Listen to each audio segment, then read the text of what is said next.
Ole tuna chuan mizo kan zir le tonga kum tuang bulina kan zir lai turi zir lai som na ni dona savate ti khani dona zir lai kan tran ma in annual work plan kan se SERTN se ma han en le taila learning outcomes bi ka hi kan en le lai tur khani dona azia khian chiarila na tu shil fia na an thiamang na thu shil fia tuna kan zir tur hi hla ani dona ama pun kan zir to a kan sei to khan hla chuan tong kam bi te aneya kham te kha shil fia in an hrethiam tur khani dona tin hla re re hi poem kan tiang chi hla poetry kan tiang te poem kan tiang te hi sei fia ngai chi ani a ama thu mang lo hian i ai sei fia lova che bang chan sei fia ngai te a om thina chung kan sei fia na te po chu no pangtin an hrethiam anga tin an sei fia thiam ve tur ani ti kha aron ti tel ani zona chan sentence siam kar all da khatem thiamang hi chu kan zir lai chong mek ani a na pa kan tinge tur te po ngai taila la thu tong pa ngai da an thiamang hi pakhat na ne khen ang de urewa la thu kan ti kha ka sei tong khan tong kam bi kan ya khang chi kha tong kam pa ngai kan ti thu pa ngai formal u chang chi khan an da thiam tur ani ti kha na ti tel boka sa faming an hriat bel a an du ber le man jek thiamang hi chu activities lampang ani ma zoka sa ming chu chi sang sang kan zir lai masa po khan pa falen deng te po khan sawa chi ming chi sang sang te chu kan renwal to a kang ba ka pon hriat bel le theini pon a poi lova lem jek te po thei chuan kan ti tur a te po ngai taila awme zona po mani ngai dana chan dan an thiamang hei chu kan zir ani ama ni ngai dan in ti te po question te po kan siam thin kha khatiang kha ani a la thu an belin an thiamang hei hi a la thu by heart chungchang te po ni tura ngai taila mara chu la thu by heart hi kema subject division ka ti lutuk lem lova chu wang chuan kan ti kerlo mai theya kan ti ni pona poi chuang lova by heart thei tuk chu om lo mara chu by heart kha thiam vek na khani chuang lawa zona chan thiam chuang lo by heart thiam te po khom ve theya poimo bera chu zona an chan thiama sentence ten siam an siam thiama la thu ten soi fe thiam kha poimo a tin chu ti ro chuan by heart kha poimo thawani ti kha kan share ta na thawme chona dang ho hi chu oral test kan tiang chi te assignment kan tiang chi te hi chu ton den mara cha kan ti chiar lo mai anga la ni nga accounts bi ka kha kan ro om se khami den chen khan kan zir don ani thu hi atam lova chang thum chawani a hla ani kan sei tong khan a chiar po hi a har a timayang a thuk dan te le tong kam po hi tong kam thuang pa ngai ni lo wa khan chiar hi har em em a ki po ka chiar fu lo chang ka nga maya enga ma chiar fu lo de ka lo ni pon min shet thiam kan du a tin chi ti rol chuan kan chiaranga kan soi fi abokanga kan soi fi ang anga te chiang taka hriat in tumanga mani in kan ti thiam ve kha a thadona tin kan zir chho dela tu te po pol sang zo de po na substance zia ten ti a substance kan ti chona om zia a hla ina atum tlang pui zia chu ang chi kha ani dona tuna po hian kha tiang zong ti khan kan ngai thla anga enge he la hian pu chan ni a enge he la hian atum enge soya tum ti kha kan ril ruwa kan ngai to tel don ani ka chiaranga chona the ong kan soi fia tel bokang chiarang sawa te moi takin an tram thin ka perin ka vom lawang siam tu faka zai vor an ni lungmuang te in zai vor sela ka chang khat na ni a sawa te an tram thina kan hria a kan la then khata te po zinga sawa ten pathian an fakti na te po kan zira sawa te hian moi takin an thrama an thram hi hetilai chang atlat nung bera po lungmuang ten zai vor sela ti an zai ang ten an ron te khin ani a moi takin an zaya pathian an faka siam tu faka zai vor an ni no pathian an fakani ka perin ka vom lawang ti na tamo ti hlau thona mokha hela photu hian du lawa chu wang chu pathian faka zai an ni a thamuang takin lungmuang ti chu thamuang ti na ni maya thamuang takin shramin zai sela pathian fak sela ti kha chang khat na hian ron sei ani chang ni na kan zoram tinuam tu an ni a mizoram an ti moya ral pui leido an tling nemo doi ang dom tu an ngai mange chang ni na kin an wang taila ral pui leido ti lai te khi la thu tong kam te po ani a ral pui kan ti chu ral melma ti na kha ni a do yang dom tu ti chu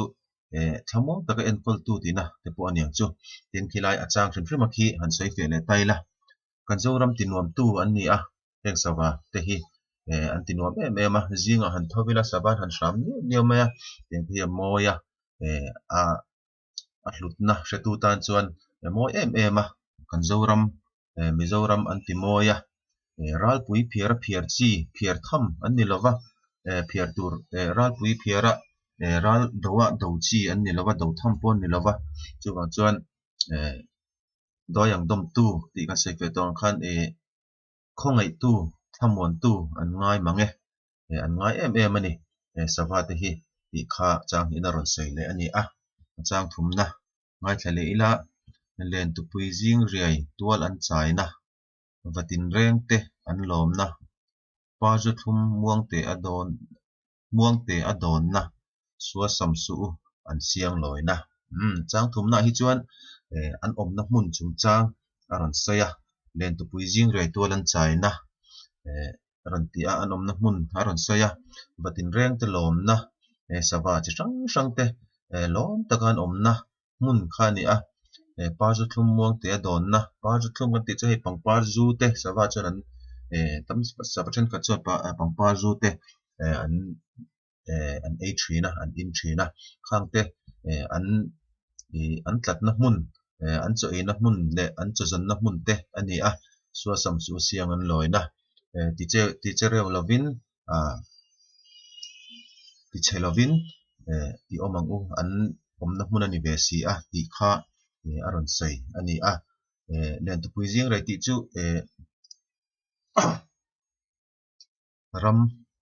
ram kan soina ani deuh mai a chu mi hmun chu sawa te omna hmun kha ni a an tual chaina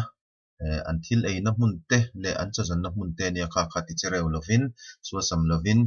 ien kol tha sau mu ti kha kan hla zirina ron soi chu ani a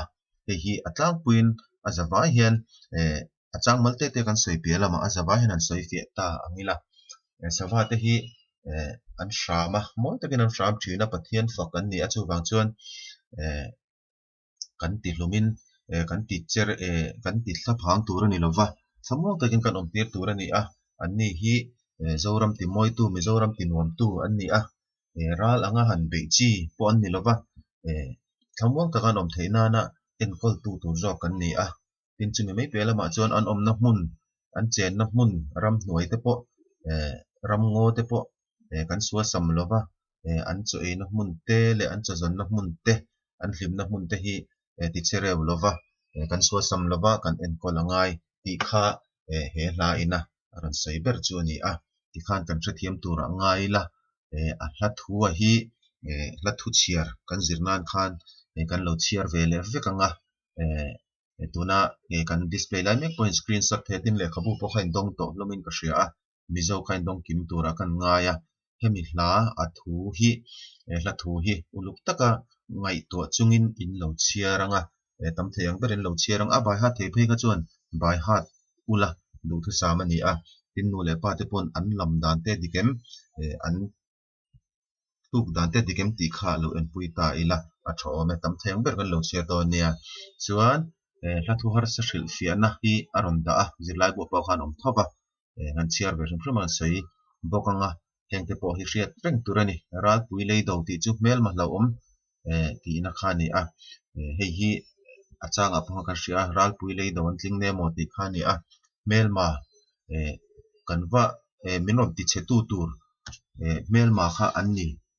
an tling lo an ni lo ti aron sei na khani ral pui lei do kan ti chu mel ma hlo om ti hi tian thlen ron sei fi a do yang dom ti chu do taka en kol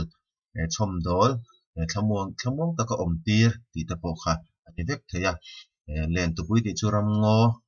ngo kan ti sawa chen na hmun kha ani le ta siang ti chu in chen na siang an loina an chen na hmun thamuang takan om ve na hmun ti na khania suwa sam ti chu ti chia sak ti che reu kan ti te ram ngo kan soya wang han ram ngo te chu ti chia kan ti che lawa ti che reu te kan ti thina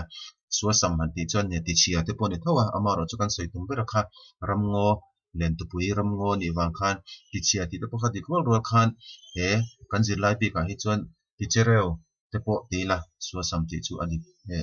na chen te pawh om thei awm e khami china kha kan zirlai ina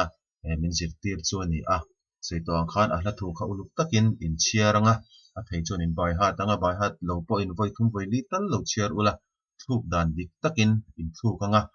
thei top chuan in lo chiaranga chiar zirna piah lampanga hla thu soifia te pawh a soifia na ka soi te pawh kha in ril ruah dah tel chungin nangmah ni ngai dan te pon ka soi bak pawh kha soifia thei dan te pawh nei mai thei ni chuan khami chin ha kan zir tur chin ani a chuan ale peka assignment te pawh kan in pe tur angai te tun din hmuna chuan assignment hran a awm lova in assignment a chu lo chiar chhuah le thiam baka hemin hla thu har sa hril fia na hla thu hril fia na te hi in lo hriata lo chin sia in lo bai hat kha in assignment chu tuna ri chuan ani ton ani kha zong kha hemia kan zet chu ni e